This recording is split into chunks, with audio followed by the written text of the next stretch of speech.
All right, there's a lot I want to go over in this segment. We're going to watch a video for starters on some of the there was a march and like a sing in support of Renee Good, the woman who was tragically murdered by ICE or CFPB, one of them. You know, it's one and the same at this point.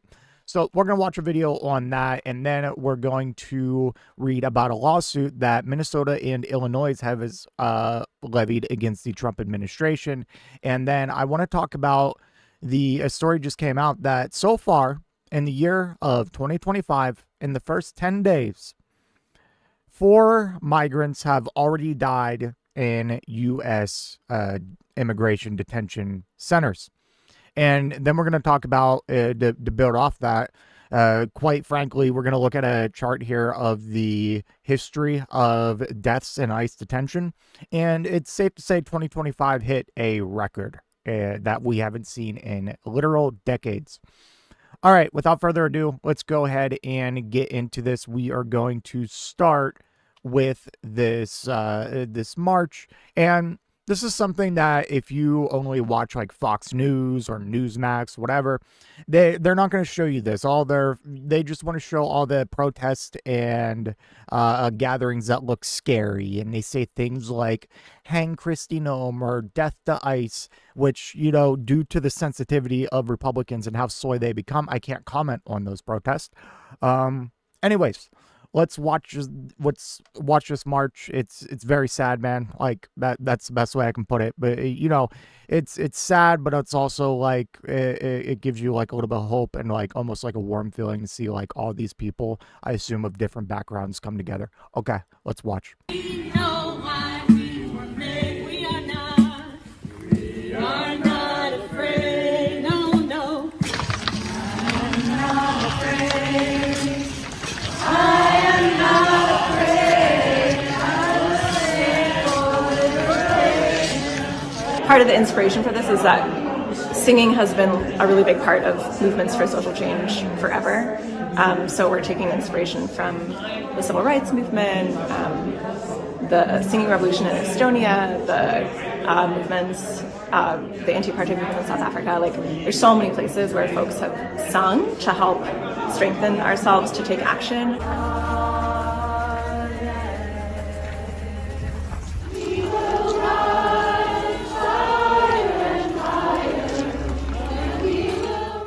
There seemed to be some. Oh God, and then just instantly fucking jump scared with this fucking demon. Okay, no, we will not be watching this demon speak. We are going to go ahead and read, a portion of this AP article. So, Minnesota and the Twin Cities sue the federal government to stop the immigration crackdown. Minnesota and its 2 largest cities sued the Trump administration Monday to try to stop an immigration enforcement surge that led to the fatal shooting of a Minneapolis woman by a federal officer, evoked outrage and protests across the country. The state, joined by Minneapolis and St. Paul, said the Department of Homeland Security is violating First Amendment and other constitutional protections. The lawsuit seeks a temporary restraining order to halt that enforcement action or limit the operation. This is, in essence, a federal invasion of the Twin Cities in Minnesota, and it must stop, said Attorney General Keith Ellison, said at a news conference. These poorly trained, aggressive, and armed agents of the federal state have terrorized Minnesota with widespread unlawful conduct. And there have been dozens of protests or vigils across the U.S. in recent days to honor the 37-year-old mother of 3 and to passionately criticize the Trump administration's tactics. I highlight this because we didn't cover it specifically, but there's a video of like some federal officer, just I think it was specifically the CPB. I think I said CFPB earlier when I said them. I don't remember. If I did, I meant the border patrol. Where there's like a border patrol agent and he just like kicked out the vigil, like stomped it and just like essentially destroyed it. And you couldn't make it an argument of like, oh, it's a fire hazard. They were using like the fake plastic light up candles. So just you hate to see it. And of course, I've seen dozens of videos at this point of ICE or just federal agents shooting people in the face with tear gas, pepper spray, whatever is in style nowadays with the fascist and Anyways, so we'll read a little bit from, like, what are the feds saying? What is the Department of Homeland Security saying? Feds say they are protecting the public. Yes, we are protecting the public by executing the public. The Minnesota lawsuit accuses the Republican Trump administration of violating free speech rights by focusing on a progressive state that favors Democrats and welcomes immigrants. In response, Homeland Security spokesperson Tricia McLaughlin accused Minnesota officials of ignoring public safety. President Trump's job is to protect the American people and enforce the law, no matter who your mayor, governor, or state attorney general is, McLaughlin said. That's what the Trump administration is doing. We have the Constitution on our side on this, and we look forward to proving that in court. You guys get blown out in most of your court cases, okay? And while we're on the subject of that, it's awesome that we're seeing this lawsuit pop up, and, they're obviously, I would reckon they're probably going to win it, as there have been similar lawsuits across the country that have won. But the problem with relying on the courts is this shit takes, like, it doesn't take days. It doesn't even take weeks. Like, normally it takes months to get a decision or to get an order. And by that, and that's what, and the Trump administration knows that, and they bank on that. So and normally by the time a ruling is passed saying, like, hey, you can't deploy the National Guard here, or you this ICE surge here needs to end, it's like they already wrapped up. They did the damage, wrapped up, and left before the court order even came down. It's like, at that point, it's like, yeah, it's great that you ruled against them, but, like, at the same time, what's the fucking point? Because, like, they already did the damage and left, because they know they can just go wreak havoc on these places, leave, and it doesn't matter what the court says, because, and this is largely in part to, I forget, I think something passed in Congress that essentially said that, like, lower courts can't, like, the federal courts can't issue nationwide injunctions anymore. Like, it only applies to the area of that court. So it's just been devastating, and these are the effects we're seeing. So at the end of the day, it almost doesn't matter what this court ruling is, because if it's in favor of the Trump administration, okay, well, they're there and they did it. Or if it's against the Trump administration, they probably already did the damage, executed a few people, and left. And it's not going to stop them from doing other enforcement operations around the country that we've seen, obviously. It's just like, it's just so frustrating. It's like, I just feel like I'm banging my head against the wall here. And these Democratic governors and mayors, as much as they like to puff out their chests and beat their chest, they're afraid to, like, actually do something ballsy. They're afraid to, like, let their nuts hang. Like, deploy the National Guard against ICE. As mayor, order your fucking police chief, like, hey, start arresting these ICE thugs. Start getting them on every single violation you can. Impeding traffic, harassment, whatever. Be petty. Like, but no, like, we're just going to keep talking and talking and talking and talking. It frustrates me to no end. Anyways, let's see. The Trump administration has repeatedly defended the immigration agent who shot Good, saying she and her vehicle presented a threat, but that explanation has been widely panned by Minnesota Governor Tim Walz, Minneapolis Mayor Jacob Fry, and others based on videos of the confrontation. It's so annoying because, like, obviously her wheel was turned away from the agent. You can see through multiple angles that he did not get hit, that he drew his gun before she accelerated forward. And, like, she was waving people in before, so there was no intent to run him over. And, like, another thing, even if you did fully intend to run this agent over, there's also, like, yeah, I get it. Republicans just love to say, like, it's a 2-ton weapon and, like, leave it at that. But, like, this isn't a sports car or dog. Like, even if she puts it to the floor, like, you probably have time to react. Like, this isn't a vehicle that's moving. It's from dead stop to moving. So, like, it's already easy to evade in a way. It's not like it's coming at you full speed or half speed or anything. But that's besides the point, because she had no intent and did not try and did not hit this fucking Gestapo pig. The government also faces a new lawsuit over a similar immigration crackdown in Illinois. More than 4,300 people were arrested last year in Operation Midway Blitz as masked agents swept the Chicago area. The lawsuit by the city and state says the campaign had a chilling effect, making residents afraid to leave home. The lawsuit seeks restrictions on certain tactics among the Among other remedies, McLaughlin called it baseless. Yeah, it's totally baseless after like ICE just fucking executed an American citizen.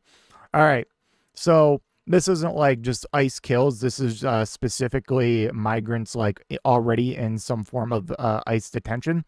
So from Reuters, 4 migrants die in U.S. immigration custody over 10 days of 2026. It's been 10 days, and 4 have already died. That puts us on track. Like, if we keep going at this rate, oh my God, we're going to fucking set even like, we're going to triple the record in 2026. Okay.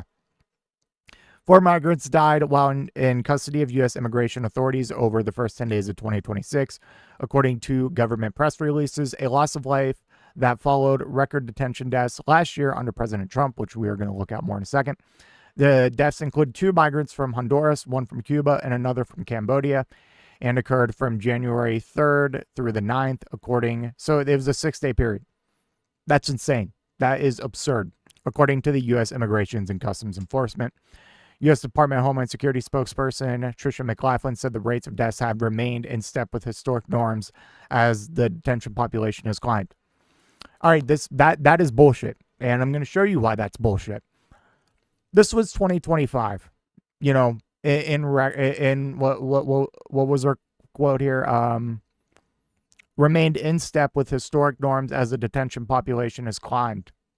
Does this look like in norm? Like, does this look like in step with the historic norms? Like, Obama was nicknamed the deporter chief. Let's look at this. It's fucking 6 in 2014, 7. What was his highest? He didn't take office to what, 2000, it would have been what, 2009, technically. So yeah. And then we're in with a 6-day period within the first 10 days of 2026, we already have 4 deaths.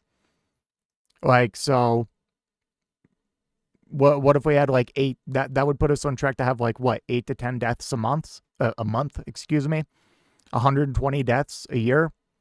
The record we just set, well, I want to say the overall record because we did hit 32 in 2004, but we hit 32, which is the highest by far. Like, that is what? Fucking more than like the last 4 years combined. We just hit it. And the first time we hit something like that since 2004, since the Bush era. Yeah, it's in step with historic norms. Remember, folks, Obama was nicknamed deporter-in-chief, and this isn't me like giving him credit and saying that's a good thing. I think Obama's deportation policy was terrible, but it just goes to show you. And I think it also kind of gives you a hint of the permission structure that this administration has kind of created. Like, Biden, and despite what Republicans want to say, Biden and Obama were definitely no saints to immigrants, but you had some form of guidelines that these agents had to follow. For example, you wouldn't see the Biden admin defending an agent that just executed an innocent U.S. citizen. Okay, they do the like, it's just a bad apple or blah blah blah. They wouldn't be actively defending him and also being like, also absolute immunity. No, like, and when you give that support to like someone who blatantly murdered someone, that creates a permission structure for even more ICE agents to do it. And before that, like before we had ICE just openly executing people, now they were encouraged to be cruel. It was anytime like you heard about them being cruel or just something in that area, JD Vance and Donald Trump would like fucking post videos and like say, look how great this is, and like so there's definitely a permission structure change, but it's crazy. Within the first 10 days of 2026, we already have 4 deaths. What do you even say to that? And it's also funny because we just increased the ICE budget by like what, 40 billion, and people are still dying left and right. These people aren't even properly trained, the agents in the field. And like, we don't even get cool fucking uniforms either. Like, and we intentionally build these cheap and cruel facilities like Alligator, Alcatraz. Like, where the fuck is all this money going? Like, need I remind you, this is more money than the ICE's budget is more money than the budget of the entire U.S. Marine Corps. So where's this money going? Where's it going? I mean, I have suspicions. It's definitely going into the pockets of their contractors, like fake contractors and all this fucking nonsense. They're billionaire friends, but this is just, it's so annoying. Anyways, that's all I have. Let me know what you think in the comment section down below, and I will see you in the next one. If you made it to this point in the video, I just want to give a special thank you. If you enjoyed it, please hit that like button down below, and if you really enjoyed it, maybe consider hitting that subscribe button while you're down there. I want to hear your thoughts in the comment section. I will try to reply to any and all comments that I can. Until next time, watch that video on screen.